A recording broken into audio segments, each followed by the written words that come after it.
ಗಣೇಶ ವಿಸರ್ಜನೆ ಯಾತ್ರೆ ಸಾಗ್ತಾ ಇದ್ದಂಥ ನಾಗಮಂಗಲದಲ್ಲಿ ಆದಂತಹ ಸಂಘರ್ಷ ಗಲಭೆಯ ವಿಚಾರಕ್ಕೆ ಸಂಬಂಧಪಟ್ಟಂತೆ ಅಂದು ಗೃಹ ಸಚಿವರಾಗಿರುವಂಥ ಡಾಕ್ಟರ್ ಜಿ ಪರಮೇಶ್ವರ್ ಅವರು ಆಕಸ್ಮಿಕ ಘಟನೆ ಅಂತ ಹೇಳಿದರು. ಆದರೆ ಇವತ್ತು ಉಲ್ಟಾ ಹೊಡೆದಿದ್ದಾರೆ, ಅಂದರೆ ಯೂ ಟರ್ನ್ ಹೊಡೆದಿದ್ದಾರೆ. ನಾಗಮಂಗಲ ಗಲಭೆಯಲ್ಲಿ ಯಾರನ್ನೂ ಕೂಡ ರಕ್ಷಣೆ ಮಾಡೋದಿಲ್ಲ, ಈ ಘಟನೆಯನ್ನು ನಾವು ಲಘುವಾಗಿ ತೆಗೆದುಕೊಂಡಿಲ್ಲ, ಯೂ ಟರ್ನ್ ಹೊಡೆದಿದ್ದಾರೆ. ಏನಂತ, ಇದು ಗಂಭೀರವಾಗಿ ನಡೆದಿರುವಂಥ ಘಟನೆ. ಅವತ್ತು ಸಣ್ಣ ಘಟನೆ ಅಂತ ಹೇಳಿದರು ಇದೇ ಗೃಹ ಸಚಿವರು, ಇವತ್ತು ಇದು ಗಂಭೀರ ಘಟನೆ ಅಂತ ಹೇಳ್ತಿದ್ದಾರೆ. ಕಲಬುರಗಿಯಲ್ಲಿ ಗೃಹ ಸಚಿವ ಡಾಕ್ಟರ್ ಜಿ ಪರಮೇಶ್ವರ್ ಅವರು ಕೊಟ್ಟಿರುವಂಥ ಹೇಳಿಕೆ. ಅವತ್ತೇನು ಹೇಳಿದರು, ಘಟನೆ ಆದ ಮಾರನೇ ದಿನ ಬೆಳಗ್ಗೆ ಮಾಧ್ಯಮದವ್ರಿಗೆ ಏನು ಹೇಳಿದ್ರು, ಇವತ್ತು ಕಲಬುರಗಿಯಲ್ಲಿ ಏನಂತ ಮಾತಾಡಿದ್ದಾರೆ ನೋಡ್ಕೊಂಬನ್ನಿ. ಆಕಸ್ಮಿಕವಾಗಿ ಅಲ್ಲಿ ಪ್ರೊಸೆಷನ್ ಹೋಗುವಾಗ ಯಾರೋ ಕಲ್ಲು ಹಾಕಿದ್ರು ಅಂತ ರೆಸ್ಪಾಂಡ್ ಮಾಡೋದಕ್ಕೆ ಇವರು ಕಲ್ಲು ಹಾಕಿದ್ದಾರೆ. ಆ ರೀತಿ ಘರ್ಷಣೆ ಮಾಡ್ಕೊಂಡಿದ್ದಾರೆ. ಕೋಮು ಗಲಭೆ ಅಂತ ಹೇಳೋದಕ್ಕೆ ಆಗೋದಿಲ್ಲ ಇದನ್ನು. ಇಲ್ಲ ಅದೆಲ್ಲ ಇಮಿಡಿಯೇಟಾಗಿ ಸ್ಪರ್ ಆಫ್ ದಿ ಮೂಮೆಂಟಲ್ಲಿ ಆಗಿರುವಂಥದ್ದು. ಅದಕ್ಕೆ ನಾವು ಹೆಚ್ಚು ಅದನ್ನು ಬೆಳೆಯೋದಕ್ಕೂ ಬಿಡೋದಿಲ್ಲ, ಬಿಟ್ಟು ಇಲ್ಲ. ಪೊಲೀಸ್ನವರು ಅದನ್ನು ಕಂಟ್ರೋಲಿಗೆ ತೊಗೊಂಡಿದ್ದಾರೆ. ಅದನ್ನು ಹೆಚ್ಚು ನೀವು ಕೂಡ ಅದನ್ನು ಹೆಚ್ಚು ನನ್ನ ಮನವಿ ಏನು ತಮ್ಮಲ್ಲಿ ಅಂದರೆ ಹೆಚ್ಚು ಅದನ್ನು ಪ್ರಚಾರ ಕೊಡೋಕ್ಕೆ ಹೋಗಬೇಡಿ. ಎಕ್ಸಾಮಿನ್ ಮಾಡ್ತೀವಿ, ತನಿಖೆ ಮಾಡಿ ವರದಿಯನ್ನು ತರಿಸ್ಕೊಂಡು ಅದರ ಮೇಲೆ ಏನು ತೀರ್ಮಾನ ಮಾಡಬೇಕೋ ಅದನ್ನು ಮಾಡ್ತೀವಿ.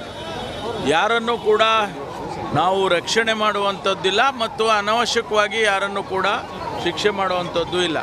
ಸತ್ಯಾಂಶ ಏನಿದೆ ಅದನ್ನು ನೋಡಿ ವರದಿ ತರಿಸ್ಕೊಂಡು ಅದ್ರ ಮೇಲೆ ಕ್ರಮ ತಗೊಳ್ತೀವಿ. ಈಗಾಗಲೇ ಇಬ್ಬರು ಅಧಿಕಾರಿಗಳನ್ನು ಸಸ್ಪೆಂಡ್ ಮಾಡಿದ್ದೇವೆ. ಇನ್ಸ್ಪೆಕ್ಟರ್ನ DYSP ಅವರನ್ನು ಸಸ್ಪೆಂಡ್ ಮಾಡಿದ್ದೇವೆ. ಮುಂದಿನ ಕ್ರಮ ವರದಿ ಬಂದ ಮೇಲೆ ಮುಂದಿನ ಕ್ರಮ ಮಾಡ್ತೀವಿ. ನೋಡಿ, ಮೊದಲನೇ ಕ್ಷಣದಿಂದ ಆ ಘಟನೆ ಆಗುವ ಕ್ಷಣದಿಂದನೂ ಕೂಡ ನಾವು ಸೀರಿಯಸ್ ಆಗಿ ತಗೊಂಡಿದ್ದೀವಿ.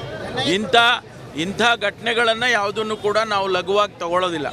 ಅವರು BJP ಅವರು ಆಪಾದನೆ ಮಾಡ್ತಾರೆ, ಆದರೆ ನಮಗೂ ಕೂಡ ಜವಾಬ್ದಾರಿ ಇದೆ. ನಾವು ಯಾವುದನ್ನು ಕೂಡ ಲಘುವಾಗಿ ತಗೊಳ್ಳೋದಿಲ್ಲ. ತನಿಖೆ ಆಗಬೇಕಲ್ಲ, ತನಿಖೆ ಆದಮೇಲೆ ಅದು ಕೂಡ ಬಂದರೆ ಹೊರಗಡೆಯಿಂದ ಯಾರೋ ಬಂದಿದ್ರು ಗಲಾಟೆ ಮಾಡಿದ್ರು ಅಂತೇಳಿ ತನಿಖೆಯಲ್ಲಿ ಬಂದರೆ ಅದನ್ನು ಕೂಡ ನಾವು ಎಕ್ಸಾಮಿನ್ ಮಾಡಿ ಕ್ರಮ ತಗೊಳ್ತೀವಿ. ಅದು ಹೇಳಿದ್ದಾರೆ ನೋಡೋಣ, ತನಿಖೆ ಆದಮೇಲೆ ಗೊತ್ತಾಗುತ್ತೆ.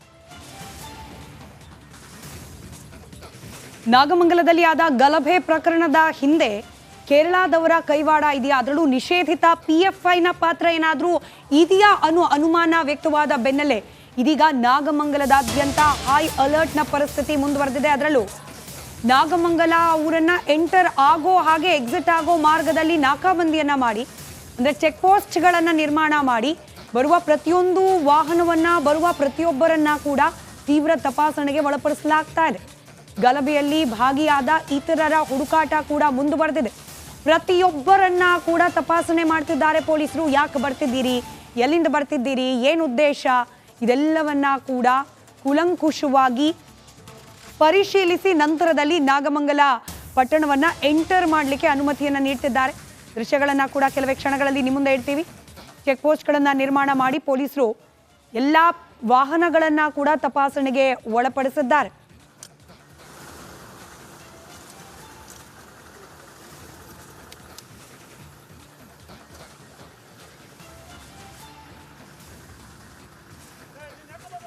ನಾಗಮಂಗಲದಲ್ಲಿ ಗಲಭೆ ಆದ ತಕ್ಷಣ ಅಲರ್ಟ್ ಆಗಿರುವಂಥ ಪೊಲೀಸರು ಮುಂಜಾಗ್ರತಾ ಕ್ರಮವಾಗಿ ಎಲ್ಲ ವ್ಯವಸ್ಥೆಯನ್ನು ಮಾಡ್ಕೋತಾ ಇದ್ದಾರೆ. ಅದ್ರ ಜೊತೆಗೆ ಮಂಡ್ಯದಿಂದ ಹೋಗೋದು ಬರೋದು ಇದೆಲ್ಲವನ್ನು ಕೂಡ ನಿಗಾ ಇಡೋದಕ್ಕೆ ಚೆಕ್ ಪೋಸ್ಟ್ನಲ್ಲಿ ಹೋಗೋ ಬರೋ ವೆಹಿಕಲ್ಗಳನ್ನು ತಪಾಸಣೆ ಮಾಡ್ತಾ ಇದ್ದಾರೆ. ಮತ್ತು ಬರೋ ವೆಹಿಕಲ್ಗಳ ಡಿಕ್ಕಿಗಳನ್ನು ಓಪನ್ ಮಾಡಿ ಒಳಗಡೆ ಏನಿದೆ ಅನ್ನೋದನ್ನು ಚೆಕ್ ಮಾಡ್ತಾ ಇದ್ದಾರೆ. ಯಾಕಂತ ಹೇಳಿದರೆ ಕೇರಳದಿಂದಲೂ ಕೂಡ ಕೆಲ ಕಿಡಿಗೇಡಿಗಳು ಬಂದು ಗಲಾಟೆ ಮಾಡಿದ್ರು ಅನ್ನೋ ಕಾರಣಕ್ಕೋಸ್ಕರ ಈಗ ಕೋಮು ಸೂಕ್ಷ್ಮ ಪ್ರದೇಶ ಈ ನಾಗಮಂಗಲದಲ್ಲಿ ಹೋಗೋರು ಬರೋರ ಮೇಲೆ ನಿಗಾ ವಹಿಸ್ತಾ ಇದ್ದಾರೆ. ಬೇರೆ ರಾಜ್ಯಗಳಿಂದ ಬರೋರು ಹೋಗೋರು ಎಲ್ಲವನ್ನು ಕೂಡ ತಪಾಸಣೆ ಮಾಡಿ ಪೊಲೀಸ್ ಸಿಬ್ಬಂದಿ ಟೌನ್ನ ಒಳಗಡೆ ಕಳಿಸ್ತಾ ಇರೋದನ್ನು ಗಮನಿಸ್ತಾ ಇದ್ದಾರೆ. ಯಾವುದೇ ವಾಹನ ಬರಲಿ ಅಥವಾ ಯಾವುದೇ ಗೂಡ್ಸು ವೆಹಿಕಲ್ ಬರಲಿ, ಒಳಗಡೆ ಏನಿದೆ ಅನ್ನೋದನ್ನು ಚೆಕ್ ಮಾಡ್ತಿದ್ದಾರೆ. ಕೇರಳದಿಂದ ಬಂದವರು ಕೆಲ PFI ನಿಷೇಧಿತ ಸಂಘಟನೆಯ ಕಾರ್ಯಕರ್ತರು ಇಲ್ಲಿ ಅಹಿತಕರ ಘಟನೆಗೆ ಕಾರಣ ಆಗಿದ್ದಾರೆ ಅನ್ನುವ ಆರೋಪದ ಹಿನ್ನೆಲೆಯಲ್ಲಿ ಮುಂಜಾಗ್ರತಾ ಕ್ರಮವನ್ನು ಕೈಗೊಂಡಿರುವಂಥ ಪೊಲೀಸ್ ಸಿಬ್ಬಂದಿ, ಬಂದೋಬಸ್ತ್ನಲ್ಲಿರುವಂಥ ಪೊಲೀಸ್ ಸಿಬ್ಬಂದಿ ಎಲ್ಲ ವಾಹನಗಳನ್ನು ಕೂಡ ತಪಾಸಣೆ ಮಾಡಿ ಬಿಡ್ತಿರೋದನ್ನು ಗಮನಿಸ್ತಾ ಇದ್ದೀರಿ. ಘಟನೆ ಆಗಿ ಸುಮಾರು ಇವತ್ತಿಗೆ 5-6 ದಿನ ಆಯಿತು. 5-6 ದಿನದಿಂದಲೂ ಕೂಡ ಪೊಲೀಸ್ ಸಿಬ್ಬಂದಿ ಎಲ್ಲವನ್ನು ಕೂಡ ತಪಾಸಣೆ ಮಾಡಿ ಯಾರ್ಯಾರಿದ್ದಾರೆ ಎಲ್ಲರನ್ನು ಕೂಡ ಚೆಕ್ ಮಾಡಿ ಬೇರೆ ಯಾವ ಊರಿಂದ ಬಂದಿದ್ದಾರೆ ಎಲ್ಲವನ್ನು ಕೂಡ ಗಮನಿಸಿ ಮುಂದೆ ಈ ರೀತಿ ಘಟನೆ ಆಗಬಾರ್ದು ಅನ್ನೋದನ್ನು ತಪಾಸಣೆ ಮಾಡಿ ಬಿಡ್ತಾ ಇರೋದನ್ನು ಗಮನಿಸ್ತಾ ಇದ್ದೀರಿ. PSI ಸೇರಿದಂತೆ ಇಬ್ಬರು ಕಾನ್ಸ್ಟೇಬಲ್ಗಳು ಇಲ್ಲಿದ್ದಾರೆ, ಸಿಬ್ಬಂದಿ ಇಲ್ಲಿದ್ದಾರೆ, ಎಲ್ಲವನ್ನು ಕೂಡ ತಪಾಸಣೆ ಮಾಡಿ ನಗರದ ಒಳಗೆ ಬಿಡುತ್ತಿರುವುದನ್ನು ಗಮನಿಸ್ತಾ ಇದ್ದೀರಿ. ಮಂಡ್ಯದಿಂದ ಬರೋರು ಹೋಗೋರು ಎಲ್ಲವನ್ನು ಕೂಡ ತಪಾಸಣೆ ಮಾಡ್ತಾ ಇದ್ದಾರೆ. ಅಂದರೆ ಯಾವುದೇ ಈ ರೀತಿ ಅಹಿತಕರ ಘಟನೆಗಳಾಗಬಾರ್ದು ಅನ್ನೋದಕ್ಕೋಸ್ಕರ. ಯಾಕಂತ ಹೇಳಿದ್ರೆ ಇನ್ನೂ ಕೂಡ ಗಣೇಶನ ವಿಸರ್ಜನೆ ಮಾಡೋದಕ್ಕೆ 10 ಗಣಪತಿಗಳು ಮಂಟಪದ ಒಳಗಡೆ ಹಾಗೆ ಇದ್ದಾವೆ ಈ ಟೌನ್ನ ಒಳಗಡೆ. ಹಾಗಾಗಿ ಅಲ್ಲೇನಾದರೂ ಮತ್ತೇನಾದರೂ ಕಿಡಿಗೇಡಿಗಳು ಈ ಎಲ್ಲ ಘಟನೆಗಳಿಂದ ಉದ್ರೇಕಿತರಾಗಿ ಮತ್ತೇನಾದರೂ ಆಗ್ಬೋದು ಅನ್ನೋ ಕಾರಣಕ್ಕೋಸ್ಕರ ಈ ರೀತಿ ಮುಂಜಾಗ್ರತಾ ಕ್ರಮವಾಗಿ ಪೊಲೀಸರು ಬಂದೋಬಸ್ತನ್ನು ಮಾಡ್ತಾ ಇದ್ದಾರೆ. ಕ್ಯಾಮ್ರಾ ಪರ್ಸನ್ ಮಹೇಶ್ ಜೊತೆ ನಾನು ರಂಜಿತ್ ಶಿರಿಯಾರ್, ರಿಪಬ್ಲಿಕ್ ಕನ್ನಡ, ನಾಗಮಂಗಲ. ನಾಗಮಂಗಲದಲ್ಲಿ ಆದಂಥ ಗಲಭೆ ಪ್ರಕರಣಕ್ಕೆ ಸಂಬಂಧಪಟ್ಟಂತೆ ಪೊಲೀಸರು 52 ಜನರನ್ನ ಅರೆಸ್ಟ್ ಮಾಡಿದ್ರು. ಅರೆಸ್ಟ್ ಮಾಡಿ ನ್ಯಾಯಾಂಗ ಬಂಧನಕ್ಕೆ ಒಪ್ಪಿಸಿದ್ರು. ಅವರ ಪೋಷಕರು ಕಣ್ಣೀರನ್ನ ಹಾಕ್ತಾ ಇದ್ರು ಮಾಜಿ ಶಾಸಕ ಸುರೇಶ್ ಗೌಡ ಅವರ ಮುಂದೆ. ಹೇಗಾದ್ರೂ ಮಾಡಿ ಒಮ್ಮೆ ನಮ್ಮನ್ನ ಮಕ್ಕಳನ್ನ ಭೇಟಿ ಮಾಡೋದಕ್ಕೆ ಅವಕಾಶವನ್ನ ಮಾಡಿಸಿಕೊಡಿ ಅಂತೇಳಿ. ಹಾಗಾಗಿ ಇವತ್ತು ಬಸ್ಸನ್ನ ಮಾಡಿಸಿ ಸುರೇಶ್ ಗೌಡ ಅವರ ನೇತೃತ್ವದಲ್ಲಿ ಜೈಲಿನಲ್ಲಿರುವಂಥ ಮಕ್ಕಳ ಭೇಟಿಗೆ ಪೋಷಕರನ್ನು ಕರೆದುಕೊಂಡು ಹೋಗಲಾಗಿದೆ. ಗಣೇಶ ವಿಸರ್ಜನೆಯ ವೇಳೆ ಆದಂಥ ಗಲಭೆಯ ಪ್ರಕರಣದಲ್ಲಿ ಬದ್ರಿಕೊಪ್ಪಲಿನ 23 ಯುವಕರು ನ್ಯಾಯಾಂಗ ಬಂಧನದಲ್ಲಿದ್ದಾರೆ. ಸೊ ಅವರನ್ನು ಭೇಟಿ ಮಾಡಿದಂಥ ಪೋಷಕರು ಕಣ್ಣೀರಿಟ್ಟಿದ್ದಾರೆ ಜೈಲಿನಲ್ಲಿ. ಜೈಲಿಗೆ ಹೋಗಿ ಮಕ್ಕಳನ್ನು ಭೇಟಿ ಮಾಡಿರುವಂಥ ಪೋಷಕರು ದೃಶ್ಯಾವಳಿಯಲ್ಲಿ ಕೂಡ ಗಮನಿಸ್ತಾ ಇದ್ದೀವಿ. ಬಸ್ನಲ್ಲಿ ಬಂದಂತಹ ಪೋಷಕರು ಮಂಡ್ಯ ಕಾರಾಗೃಹದಲ್ಲಿ 23 ಜನ ಬದ್ರಿಕೊಪ್ಪಲ್ನ ನಿವಾಸಿಗಳೆಲ್ಲರೂ ಕೂಡ ಅವರನ್ನು ಅಲ್ಲಿ ಇರಿಸಲಾಗಿತ್ತು. ಅವರನ್ನು ಭೇಟಿ ಮಾಡೋದಕ್ಕೆ ಅವಕಾಶವನ್ನು ಮಾಡಿಕೊಟ್ಟಿದ್ದಾರೆ ಅಲ್ಲಿನ ಜೈಲಿನ ಅಧಿಕಾರಿಗಳು. ಒಂದು ಬಸ್ಸನ್ನು ಮಾಡಲಾಗಿತ್ತು, ನಾಗಮಂಗಲದ ಬದ್ರಿಕೊಪ್ಪಲ್ನಿಂದ ಬಸ್ಸನ್ನು ಮಾಡಲಾಗಿತ್ತು. ಆ ಬಸ್ನಲ್ಲಿ ಅವರೆಲ್ಲರನ್ನು ಕೂಡ ಕರೆದುಕೊಂಡು ಹೋಗಿದ್ದು ಮಾಜಿ ಶಾಸಕರಾಗಿರುವಂಥ ಸುರೇಶ್ ಗೌಡ ಅವರು. ನೋಡಿ, ಬದ್ರಿಕೊಪ್ಪಲಿನ A1 ಆರೋಪಿ ಇದ್ದಾರಲ್ಲ, ಅವರ ಪೋಷಕರು ಕಣ್ಣೀರು ಹಾಕ್ತಾ ಇದ್ರು. ನಮ್ಮ ಮಗನ ತಪ್ಪೇ ಇಲ್ಲ, ನಮ್ಮ ಮಗ ಹೋಗೇ ಇರಲಿಲ್ಲ, ಇದೆಲ್ಲವೂ ಕೂಡ ಪಿತೂರಿ ಮಾಡಿದ್ದಾರೆ, ಯಾವ ಕಾರಣಕ್ಕೋಸ್ಕರ ಅರೆಸ್ಟ್ ಮಾಡಿದ್ದಾರೆ ನಮಗೆ ಗೊತ್ತಿಲ್ಲ ಅಂತೇಳಿ ರಿಪಬ್ಲಿಕ್ ಕನ್ನಡದ ಮುಂದೆ ತಮ್ಮ ಅಳಲನ್ನು ವ್ಯಕ್ತಪಡಿಸ್ತಾ ಇದ್ರು. ಸಾಕಷ್ಟು ಜನ ಆರೋಪಿಗಳ ಪೋಷಕರು ಕೂಡ, ಅಂದರೆ ಅರೆಸ್ಟ್ ಆಗಿದಂಥ ಒಂದಷ್ಟು ಜನರ ಪೋಷಕರು ರಿಪಬ್ಲಿಕ್ ಕನ್ನಡದ ಮುಂದೆ ಕಣ್ಣೀರು ಹಾಕ್ತಾ ಇದ್ರು. ನಮ್ಮ ಮಕ್ಕಳು ಕುಣಿಯೋದು ತಪ್ಪ ಅಂತ ಒಂದಷ್ಟು ಜನ ಹೇಳ್ತಾ ಇದ್ರೆ, ನಾವು ಹೈವೇಲಿ ಹೋಗಬೇಕಾದ್ರೆ ಗಣೇಶ ವಿಸರ್ಜನೆ ಮಾಡಿದ್ದಕ್ಕೆ ಒಂದಷ್ಟು ಜನ ಹೋದ್ರು ಅಂತೇಳಿ, ಆದರೆ ಗಲಾಟೆಯಲ್ಲಿ ಇರಲಿಲ್ಲ ಅಂತೇಳಿ ಪೋಷಕರು ಕಣ್ಣೀರನ್ನು ಹಾಕ್ತಾ ಇದ್ರು. ಹೇಗಾದರೂ ಮಾಡಿ ಒಮ್ಮೆ ಮೊನ್ನೆ ಕೇಂದ್ರ ಸಚಿವರಾಗಿರುವಂಥ ಕುಮಾರಸ್ವಾಮಿ ಬಂದಂಥ ಸಂದರ್ಭದಲ್ಲೂ ಕೂಡ ಮನವಿ ಮಾಡ್ತಾ ಇದ್ರು, ಮಕ್ಕಳನ್ನು ಭೇಟಿ ಮಾಡೋದಕ್ಕೆ ಒಂದು ಅವಕಾಶವನ್ನು ಮಾಡಿಸಿಕೊಡಿ ಅಂತೇಳಿ. ಆಗ ಮಾಜಿ ಶಾಸಕರಾಗಿರುವಂಥ ಸುರೇಶ್ ಗೌಡ ಅವರು ಬಸ್ಸನ್ನು ಮಾಡ್ತೀನಿ ಅಂತ ಹೇಳಿದ್ರು. ಈಗ ಆ ಒಂದು ವ್ಯವಸ್ಥೆ ಕೂಡ ಆಗಿತ್ತು. ಮತ್ತಷ್ಟು ಮಾಹಿತಿಯನ್ನು ಕೊಡೋದಕ್ಕೆ ನಮ್ಮ ಮಂಡ್ಯ ಪ್ರತಿನಿಧಿ ಆನಂದ ನೇರ ಸಂಪರ್ಕದಲ್ಲಿ ಜಾಯ್ನ್ ಆಗಿದ್ದಾರೆ. ಆನಂದ, ಇಡೀ ಬಸ್ನಲ್ಲಿ ಪೋಷಕರನ್ನ ಕರೆದುಕೊಂಡು ಬಂದು ಮಕ್ಕಳನ್ನ ಭೇಟಿ ಮಾಡಿಸಿದ್ದಾರೆ, ಮಾಹಿತಿ ಕೊಡೋದಾದ್ರೆ.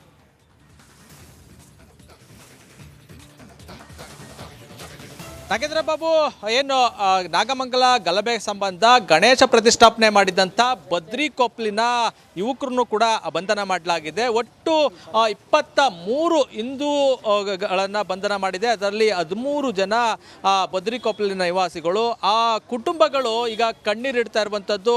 ಇಷ್ಟು ದಿನ ಅವರ ಮಕ್ಕಳನ್ನು ನೋಡೋದಕ್ಕೆ ಸಾಧ್ಯ ಆಗಿರಲಿಲ್ಲ. ಮತ್ತೊಂದೆಡೆ ಯಾವತ್ತೂ ಕೂಡ ಪೊಲೀಸ್ ಸ್ಟೇಷನ್ ಮೆಟ್ಲಲ್ಲೇ ಹತ್ತಂಥ ಯುವಕರುಗಳು ಇದೀಗ ಜೈಲನ್ನು ಸೇರುವಂಗಾಗಿದೆ. ಇದರಿಂದಾಗಿ ಇಡೀ ಕುಟುಂಬಗಳು ಕಣ್ಣೀರಿಡ್ತಾ ಇರುವಂಥದ್ದು. ಜೊತೆಗೆ ಇವತ್ತು ಅವರನ್ನು ಭೇಟಿ ಮಾಡೋದಕ್ಕೆ ಅಂತ ಹೇಳಿ ಒಂದು ಬಸ್ನಲ್ಲಿ ಬಂದಿದ್ದಾರೆ. ದೃಶ್ಯದಲ್ಲಿ ಗಮನಿಸ್ಬೋದು. ಇವರು ಇಷ್ಟು ಜನ ಬದ್ರಿಕೊಪ್ಪಲಿನ ನಿವಾಸಿಗಳು ಈಗ ಅವರ ಮಕ್ಕಳನ್ನು ನೋಡೋದಕ್ಕೆ ಬಂದಿದ್ದಾರೆ. ಆದರೆ 3 ಗಂಟೆವರೆಗೂ ಕೂಡ ಅವರ ಮಕ್ಕಳುಗಳನ್ನು ನೋಡಬೇಕು ಅಂದರೆ ಕಾಯಬೇಕು ಅಂತ ಹೇಳಿದ್ದಾರೆ. ಈಗಾಗಲೇ ಸಾಕಷ್ಟು ಜನ ಬಂದಿರೋದ್ರಿಂದ ಬೇರೆ ಬೇರೆ ಕೇಸ್ನಲ್ಲಿರುವಂಥ ಆರೋಪಿಗಳನ್ನು ನೋಡೋದಕ್ಕೆ ಬಂದಿರೋ ಇಂದಾಗಿ ಇವರಿಗೆ 3 ಗಂಟೆಗೆ ನೀವು ಜೈಲಿಗೆ ಬನ್ನಿ ಅಂತ ಹೇಳಿ ಪೊಲೀಸ್ನವರು, ಅಂದರೆ ಜೈಲಿನ ಸಿಬ್ಬಂದಿಗೆ ಸೂಚನೆ ನೀಡಿರುವಂಥದ್ದು. ಇನ್ನು ಅವ್ರನ್ನ ಮಾತಾಡಿಸ್ತಾ ಹೋಗ್ತೀನಿ, ಯಾಕೆಂದರೆ ಚಿಕ್ಕ ಚಿಕ್ಕ ಮಕ್ಕಳುಗಳನ್ನು ಕೂಡ ಜೊತೆಯಲ್ಲಿ ಬಂದಿರುವಂಥದ್ದು. ಯಾಕೆಂದರೆ ಸಾಕಷ್ಟು ಜನ ಯುವಕರು ಊರನ್ನ ಬಿಟ್ಟಿದ್ದಾರೆ. ಮತ್ತೊಂದು ಕಡೆ ಊರಿನಲ್ಲಿ ಮಹಿಳೆಯರು ಮಕ್ಕಳು ಮಾತ್ರ ಇರುವಂಥದ್ದು. ಈಗ ಇಡೀ ಊರೀಗ ಜೈಲ್ ಹತ್ರ ಬಂದಿರುವಂಥದ್ದು. ಸುರೇಶ್ ಗೌಡರು ಅವ್ರಿಗೆ ಬಸ್ ವ್ಯವಸ್ಥೆನ ಮಾಡಿಕೊಟ್ಟಿದ್ರು. ಈಗ ಅವ್ರನ್ನ ಮಾತಾಡಿಸ್ತೀನಿ. ಅಮ್ಮ, ಇಡೀ ಊರು ಖಾಲಿ ಆಗಿದೆ, ನೀವು ಕೂಡ ನಿಮ್ಮ ಮಕ್ಕಳನ್ನ ನೋಡಕ್ಕೆ ಬಂದಿದ್ದೀರಿ, ಏನಿದೆ ಮನೆ ಪರಿಸ್ಥಿತಿ ಅಂತ? ಮನೆ ಪರಿಸ್ಥಿತಿ ಯಾಕೆ ಬೇಡ್ದಂಗೆ ಆಗ್ಬಿಟ್ಟದೆ ಈಗ. ಈಗ ನಿಮ್ಮ ಮಕ್ಕಳು ಯಾವತ್ತೂ ಜೈಲ್ಗೆ ಹೋಗಿರಲಿಲ್ಲ, ಫಸ್ಟ್ ಟೈಮ್ ಜೈಲ್ಗೆ ಹೋಗಿದ್ದಾರೆ. ಇದೇ ಫಸ್ಟು. ಏನು ಹೇಳ್ತೀರಿ, ಹೆಂಗಿದೆ? ಏನು ಇನ್ನೂ ತೋರಿಸಿಲ್ವಲ್ಲ ನಮಗೆ. ಏನು 3 ಗಂಟೆಗೆ ಬಿಡ್ತೀವಿ ಅಂದರು. ಇಡೀ ಊರಿನ ವಾತಾವರಣ ಹೇಗಿದೆ ಅಂತ? ವಾತಾವರಣ ಎಲ್ಲ ಕೆಟ್ಟೋಗೋದು ಈಗ. ಮನೇಲೆ ಮಕ್ಕಳಿಲ್ಲ ಅಂದಮೇಲೆ ಕೆಟ್ಟೋಗ್ದೇನೆ ಏನು ಮಾಡ್ತೀವಿ ಸರ್? ಯಾರ ಮಾಡಿ ತಪ್ಪಿಗೆ ನಮ್ಮ ಮಕ್ಕಳು ಜೈಲು ಸೇರವ್ರೆ. ಅವ್ರನ್ನ ನೋಡೋಕೆ ಬಂದಿರೋದು ಈಗ ನಾವು. ಈಗ ಇಷ್ಟಿನಿಂದ ಅವ್ರ ಮಕ್ಕಳನ್ನ ನೋಡೋಕ್ಕೆ ಸಾಧ್ಯ ಆಗಿರಲಿಲ್ಲ. ಜೊತೆಗೆ ಈಗ ಎಷ್ಟು ಜನ ಬಂದಿದ್ರಿ? ನಿಮ್ಮೂರಿನವ್ರು ಎಷ್ಟು ಜನ ಅರೆಸ್ಟ್ ಆಗಿದ್ದಾರೆ? ನಮ್ಮೂರವರು ಒಂದು 30 ಜನ. ಯಾರೂ ಇಲ್ಲ. ಜೊತೆಗೆ ಏನು ಸಾಕಷ್ಟು ಜನ ಬಂದಿದ್ದಾರೆ, ಯಾಕೆಂದರೆ ಅವರು ಇಡೀ ಊರಿನಲ್ಲಿ ಖಾಲಿ ಆಗಿರುವಂಥದ್ದು. ಇನ್ನೊಂದಷ್ಟು ಜನ ಮಾತಾಡಿಸ್ತಾ ಹೋಗ್ತೀನಿ. ಅಮ್ಮ, ನೀವು ನಿಮ್ಮ ಮಗನ ನೋಡೋಕೆ ಬಂದಿದ್ದೀರಿ, ಒಂದಷ್ಟು ಜನ ಮಾತಾಡೋದಕ್ಕೂ ಬೇಸರವನ್ನು ಪಡ್ಕೊಳ್ತಾ ಇರುವಂಥದ್ದು. ಯಾಕೆಂದರೆ ಅವ್ರ ಮಗನ್ನ ನೆನೆದು ಕಣ್ಣೀರು ಹಾಕ್ತಾ ಇದ್ದಾರೆ. ಒಂದಷ್ಟು ಜನ ಇದ್ದಾರೆ, ಅವ್ರನ್ನ ಮಾತಾಡಿಸ್ತಾ ಹೋಗ್ತೀನಿ. ಅಮ್ಮ, ನಿಮ್ಮ ಮಗನ ನೋಡೋಕೆ ಬಂದಿದ್ದೀರಿ, ಊರಿನ ಪರಿಸ್ಥಿತಿ ಆಗಿದೆ.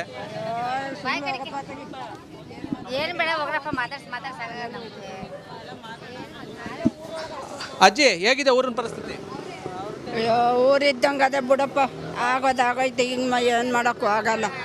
ಮಾಡೋದು ಮಾಡಿಬಿಟ್ರು ಅಲ್ಲ. ಯಾವಾಗೂ ನಡೆದಿರಲಿಲ್ಲ ನಮ್ಮ ಊರಿನಲ್ಲಿ ಗಣಪತಿ. ಆಗಲೇ 30 ವರ್ಷದಿಂದ ಗಣಪತಿ ಗುಡಿಸ್ತೀವಿ. ಈ ವರ್ಷ ಹಿಂಗಾಯ್ತು ಅಂದರೆ ಎಲ್ಲ ಒಟ್ಟು ಊರಲ್ಲಿ ಒಂದು ಹುಡುಗರಿಲ್ಲ. ಹಿಂಗೆಲ್ಲ ಮಾಡೋದ್ರಲ್ಲ. ಏನು ಹೇಳೋದು? ಹೇಳೋದು ಅಷ್ಟೇ, ಬಿಟ್ಟು ಅಷ್ಟೇ. ಓ, ಇನ್ನೇನು ಊರಿನಲ್ಲಿ ಹುಡುಗರಿಲ್ದಕ್ಕೆ ಏನು ಬೇಜಾರಲ್ವಾ? ಹಾಂ, ಮನೇಲಿರೋಕ್ಕೂ ಬೇಜಾರು.